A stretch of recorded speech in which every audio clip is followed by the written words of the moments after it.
nome de Jesus, batismo bíblico, um só batismo que a Bíblia ensina, e a perseverança na doutrina dos apóstolos, na comunhão, no partir do pão e nas orações. Então nós vimos, em especial, na aula passada, sobre o batismo bíblico.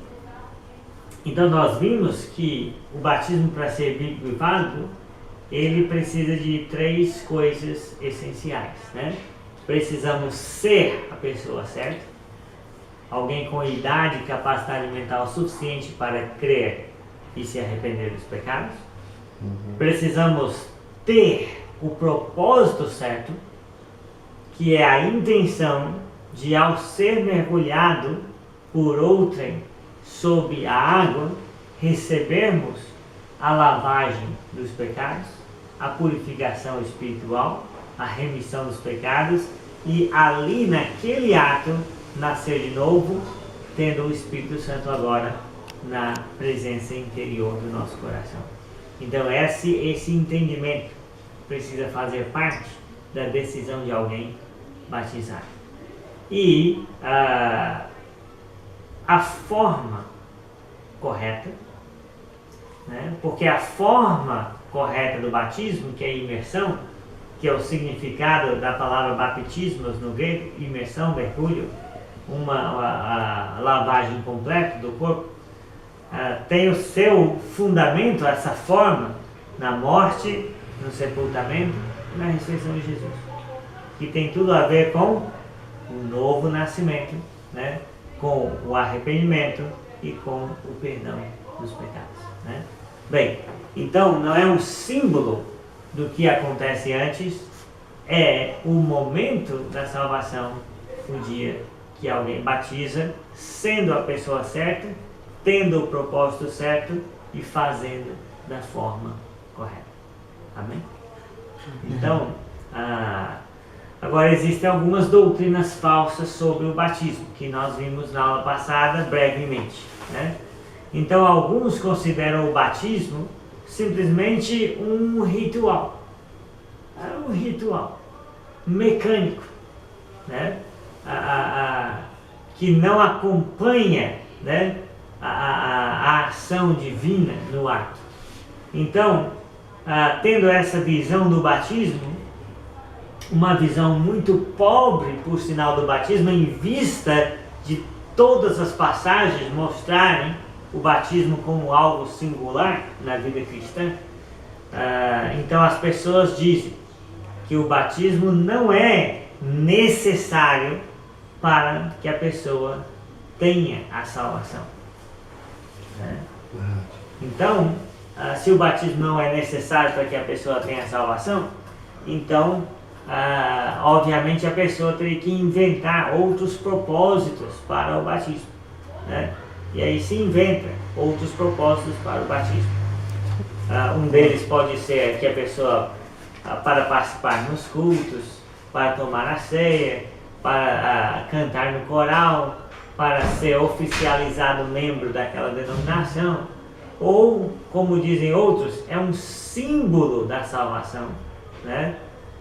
É um símbolo externo de uma graça interior que a pessoa já recebeu meses ou anos atrás, quando aceitou Jesus no seu coração. Então nada disso tem a ver com a verdade na Bíblia, né? O apóstolo Pedro, no primeiro dia de salvação, em Atos 2:38, ele disse: arrependei-vos e cada um de vós, então não tinha conversões sem batismo, cada um de vós seja batizado em nome de Jesus Cristo. Para quê? Para a remissão dos pecados. Então a pessoa ia batizar para ir de encontro ao que esperava ela no batismo, que era a remissão dos pecados e receber o dom do Espírito Santo. Então o apóstolo Pedro achou muito necessário ser batizado para a salvação. Se uma pessoa não batizou, então você nunca pode dizer que ela entrou debaixo do nome de Jesus Cristo. Porque a primeira vez que a palavra em nome de Jesus Cristo foi falada, depois que Jesus foi para o céu e o Evangelho foi pregado, foi no ato de batizar. Então a pessoa que quisesse estar debaixo da autoridade de Jesus, a primeira coisa que se faz é batizar. Amém? Então o apóstolo Pedro disse que o batismo é necessário para receber o perdão dos pecados. E o perdão dos pecados é a salvação. O que separa o homem de Deus? O pecado. Se a pessoa batizou e ali teve a remissão dos pecados por meio do sacrifício de Cristo Jesus, naquele ato de fé, então a pessoa está salva. E sem batismo não teria perdão, e sem perdão não teria salvação. Portanto, o batismo é necessário para a remissão dos pecados, portanto necessário para a salvação. E alguns dizem que o batismo não é necessário para a salvação porque o ladrão na cruz foi salvo sem batismo. Então as pessoas, argumentam dessa forma, dizendo que Jesus perdoou o ladrão, então para Jesus perdoar alguém a pessoa não precisa batizar, é só pedir perdão para Jesus que Jesus vai dar. Então as pessoas não entendem, primeiro, que a forma que o malfeitor foi salvo é uma forma singular. Quer dizer, nunca vai haver um paralelo entre o que aconteceu com o ladrão na cruz e o que aconteceu com qualquer outro ser humano. Então nunca vai ter Jesus morrendo na cruz novamente. Nunca vai ter um malfeitor do lado dele pedindo que lembrasse dele no paraíso.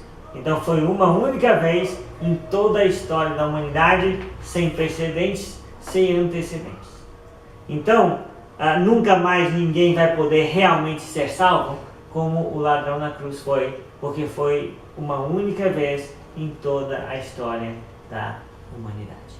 Bem, e a outra razão é que Jesus pessoalmente disse para o ladrão na cruz: hoje mesmo estarás comigo no paraíso. Então, Jesus não só lembraria dele, mas o perdoaria e o levaria consigo para o paraíso. Então, agora, Jesus disse que aquele homem iria para o paraíso, porque Jesus era Deus na carne. Não é a mesma coisa que um pastor evangélico chamar uma pessoa na frente, fazer uma oração por ela e dizer que ela está salva agora, depois que ele fez aquela oração. Porque o pastor evangélico é só um homem. Jesus era Deus na carne. O pastor dizendo que está concedendo salvação e perdão para a pessoa é só carne. Então não é para comparar. A diferença é total entre Jesus pessoalmente perdoar alguém e um homem querer dar garantia, por meio de uma só oração, que o outro esteja diante de Deus perdoado, nascido de novo, sem sequer obedecer o Evangelho. Correto. Então, um outro ponto que nós podemos dizer é que o ladrão, naquele momento, como o Daniel gosta de dizer, o malfeitor, naquele momento, ele estava vivendo ainda debaixo da lei do Velho Testamento. E o que isso tem a ver? Tem tudo a ver. Então em Hebreus 9, 16 e 17 diz: porque onde há testamento, é necessário que intervenha a morte do testador, de maneira que um testamento não tem força de lei enquanto vive o testador. Então o autor de Hebreus queria dizer que Jesus fez o Novo Testamento, e quando Jesus morreu, aí sim estava sacramentado. Mas o ladrão ou o malfeitor na cruz, ele foi perdoado antes de Jesus morrer.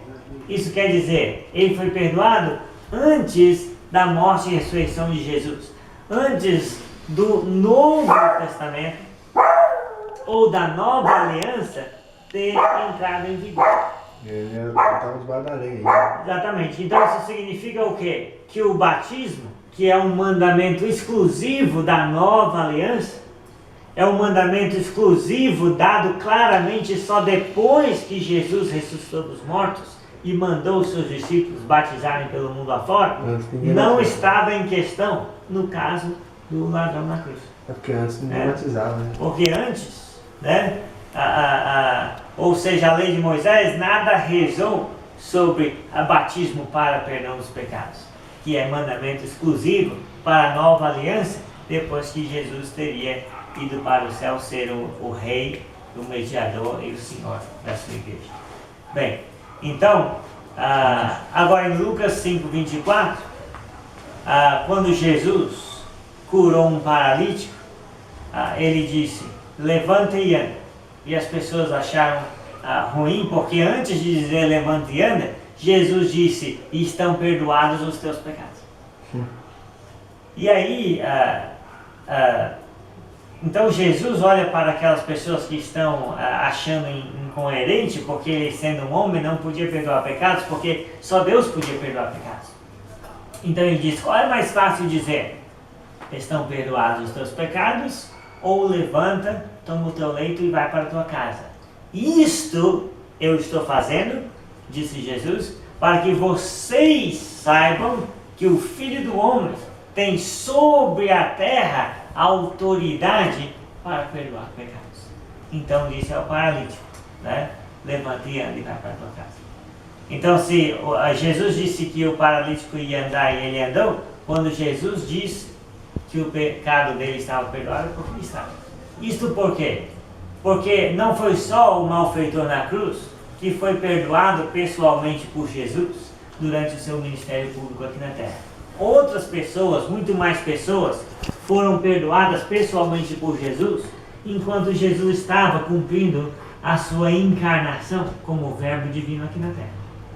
Mas depois que Jesus foi para o céu, depois que ele está assentado no seu trono, reinando sobre a sua igreja, bem, agora não é igual quando ele estava aqui encarnado, presente no mundo. Agora nós temos que nos sujeitar às instruções que o Espírito Santo deu por meio dos seus santos apóstolos a partir do dia de Pentecostes, né?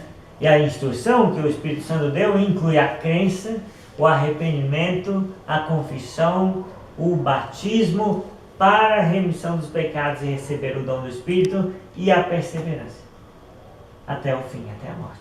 Fazendo isso, né, a pessoa está biblicamente na condição de uma pessoa salva, né? Bem, então, um outro ponto para reforçar é exatamente isso, que o batismo é um mandamento exclusivo da nova aliança. Amém? Então, depois que Jesus ressuscitou, ele disse, vão por todo mundo, pregue o Evangelho e batize as pessoas. Amém? Em nome do Pai, do Filho e do Espírito Santo. Então, querer ficar dizendo que o batismo não faz parte do plano da salvação, seria minimizar a importância que o próprio Jesus deu na grande comissão, quando enviou seus apóstolos. Bem, então, aí nós chegamos naquela conclusão, né? De acordo com a Bíblia, você está salvo ou perdido. Por que nós não temos mais aquela opção não sei? Porque agora eu sei.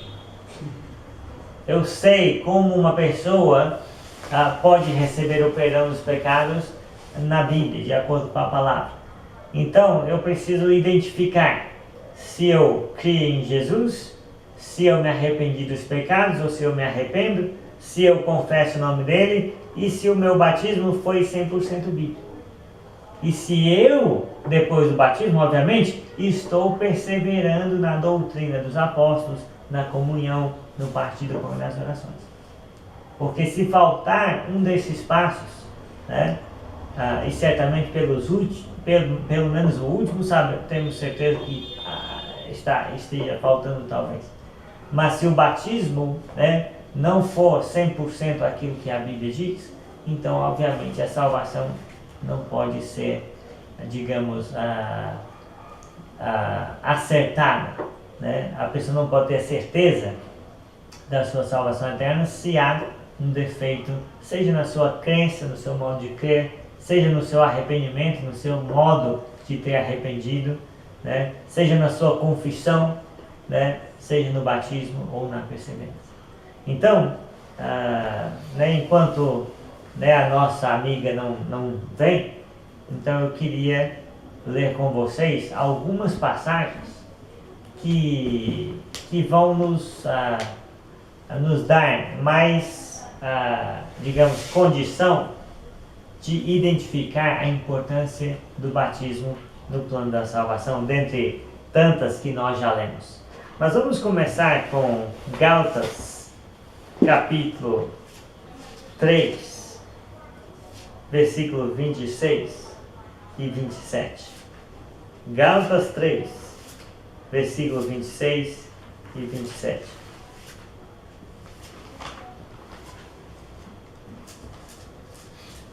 Então, depois de 2 Coríntios, vem Gálatas, capítulo 3, versículo 26 e 27 diz assim: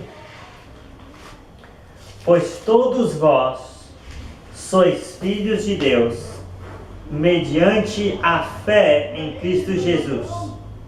Porque todos quantos fostes batizados em Cristo, de Cristo vos revestistes. Então note bem que esta passagem diz: pois todos vós sois o quê? Filhos de Deus, mediante a fé em Cristo Jesus. Está vendo?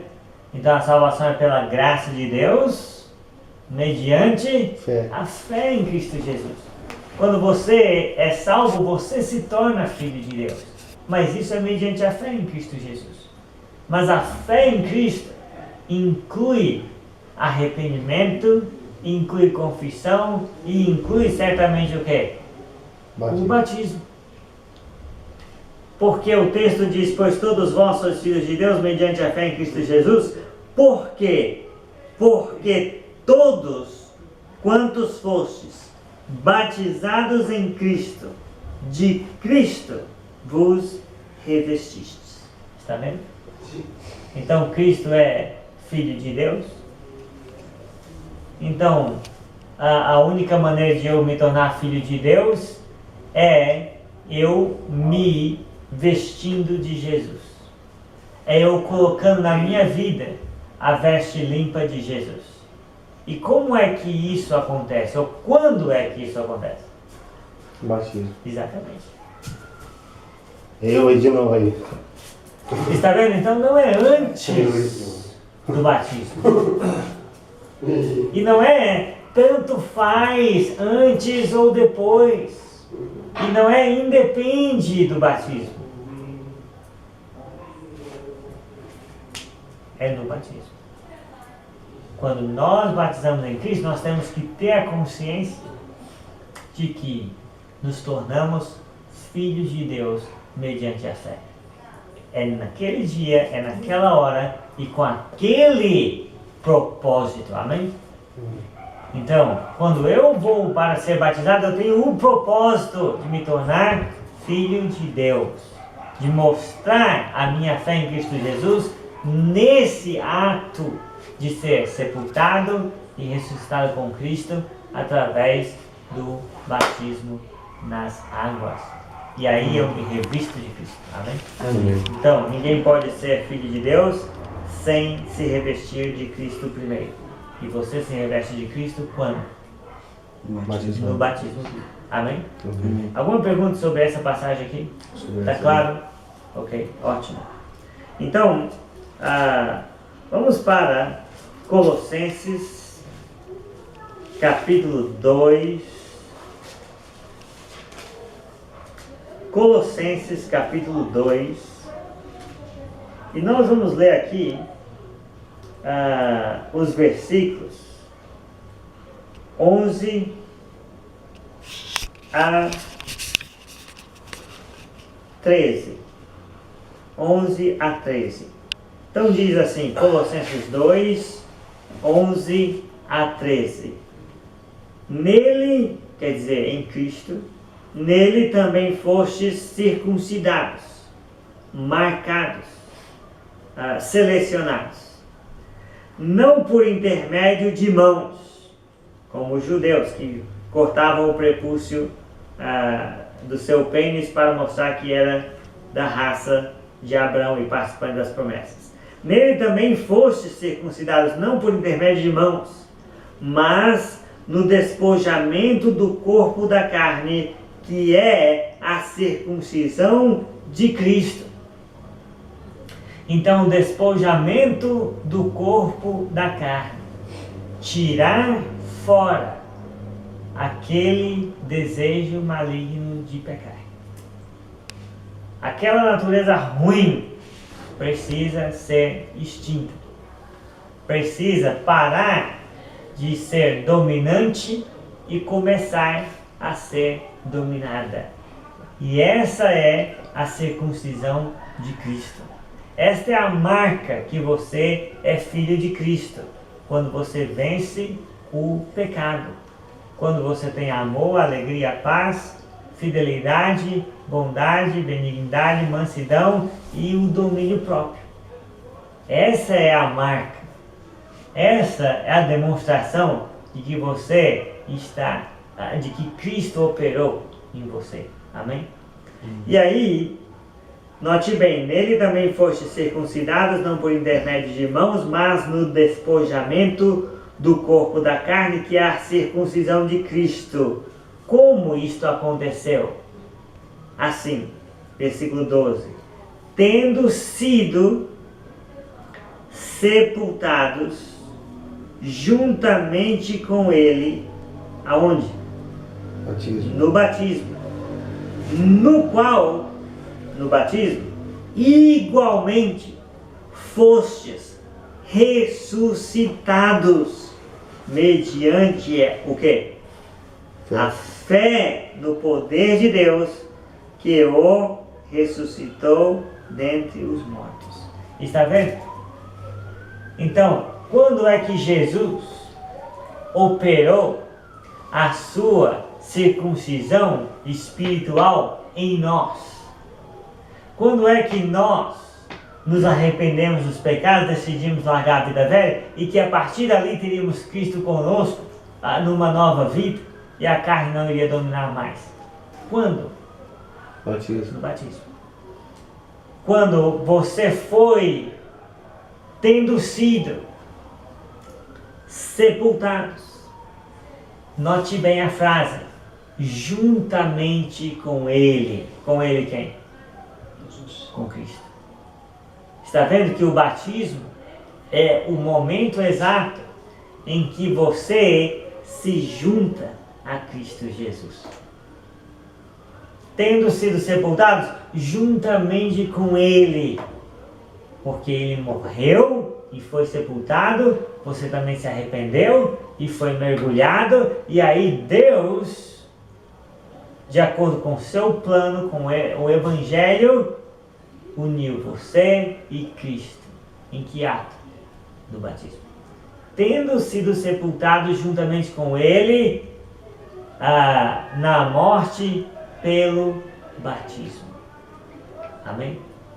É isso. Mais claro que isso, bem, não tem como a gente inventar outras coisas. Né? Não tem como trocar isso por um levanta a mão, vem aqui na frente, que eu vou orar para você ser salvo. É ridículo.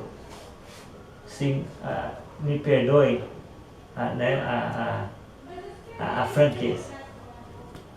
É isto que tem que ser feito. a esta compreensão que as pessoas precisam ser levadas. Amém? E aí, não é só isso, diz: fostes igualmente ressuscitados mediante a fé no poder de Deus que o ressuscitou dentre os mortos. Então o batismo não é só morte. O batismo é morte e ressurreição. Eu morri com Cristo e eu ressuscitei com Cristo. Por quê? Porque eu tenho fé em Deus. Lembra? A salvação é pela graça, mediante a fé no poder de Deus, na graça de Deus, em tudo que Deus realizou para dar condição do homem ser perdoado. Está vendo? Então o batismo não é contrário ou nega o poder da fé. Muito pelo contrário, é a mesma coisa. É tudo junto. Amém?